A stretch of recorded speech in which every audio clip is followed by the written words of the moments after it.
Today, 25th November 2020, we are here at Smith, the headquarters of Hima Karim, one of the traditional states of the Khasi.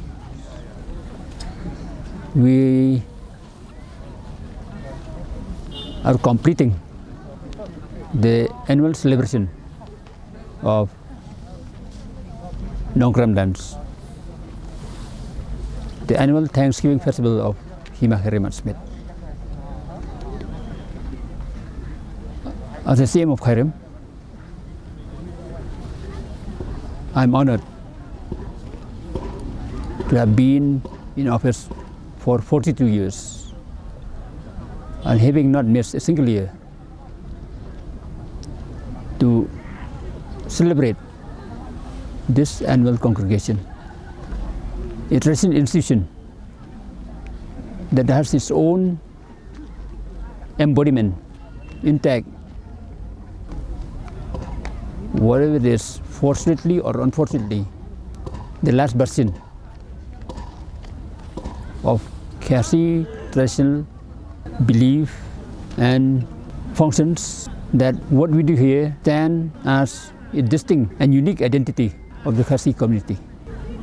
We look forward to a day when other Himas also could revive part of what was there in the past, to strengthen the roots of our existence, so that the spirit to believe that our identity, our independent identity, can survive despite the changes all over that have taken place in the past and are taking place even now, when we know that we can preserve this heritage so that the beauty of the past will survive in the present without any effect being done by developments for the betterment of mankind. The past and the present can live together for the future. We can coexist, no doubt. If we have a vision, we can accept modern developments without forsaking the beauty and the strength of the past. Thank you. The 5-day cultural, socio-political and religious festival Kapombalang Patle Akmen Hima Kairim, popularly known as Shad Nongkrem, is to pay obeisance to God the Almighty, comes to an end tonight with holding of prayer meeting called Kadorbar Sla, which includes decapitation of goats. It is at Smith, the cultural nerve center of the Nongkrem community and headquarters of Hima Kairim, that the festival is performed. It is annually held in the month of November, when nature adorns itself with autumn season. Kapombalang Patle Akmen Hima Kairim is one of the most colourful festivals in the eastern part of Meghalaya. Its origin can be traced back to the beginning of the formation of Hima Shillong, when the representatives of 3 Lingdo families and 4 leading clans known as the Saukher Lai Lingdo decided to unite themselves and form the Hima Shillong and anoint the descendants of Kapa Sintiu as the ruling clan of the Hima. The festival is also to thank God for bumper cropping and also to invoke His blessing on the community for the next sowing season. The festival is not necessarily a harvest festival as celebrated by other communities in the country.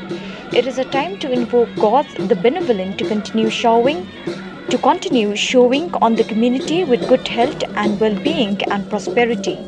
Kapombalang Patle Akmen Hima Kairim Festival is a cultural, socio-political and religious festival connected with religion, administration and emotional integration among the members of the community. Music and dance are integral part of the festival.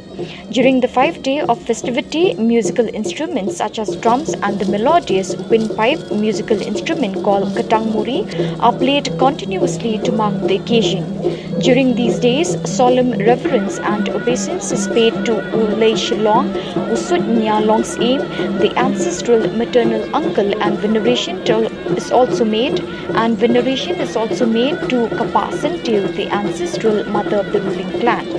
During these 5 market days, separate ceremonies are performed.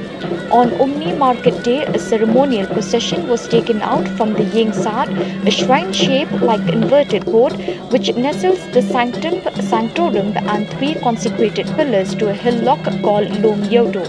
Here, a ram called Lang Hyodo was decapitated and other rituals were performed to specially emphasize the importance of trade and commerce and the economic well-being of the Hima. A symbolic A symbolic handful of earth was taken from Yodo, was placed on the altar where invocation rites are performed. On the Linka market day, virgins and youths attired in silk, gold and silver and jewelry happily dance in the courtyard of the Yengsad to the rhythms of drums and the tangmori. On the fifth and last day, which falls on Nongkrem market day, amid the pin-drop silence of midnight, the same kneels and bows his head in the balcony of the Yengsad, offering a prayer of thanksgiving to the Creator, the Omnipotent. With this, the festival comes to an end. Unlike in the previous, when thousands of people from all walks of life would throng the dancing arena to watch the female dancers and the male dancers frolicking to the beating of the drums and the melodious sound of the windpipe instrument called katangmuri rending the air, this year's festival was completely low-key festivity due to COVID-19 pandemic. The festival is being conducted in strict adherence to COVID-19 protocol issued by the government. The festival assumes enormous significance as it reflects the rich cultural legacy. It also provides an opportunity for discussion in an amicable and polite manner about the affairs of the different administration units called the Raj. It is a time of meeting the dear and loved ones, friends and relatives. Rites and rituals performed during the 5-day festivity outshine all other activities as religion plays the most dominant factor in this festival.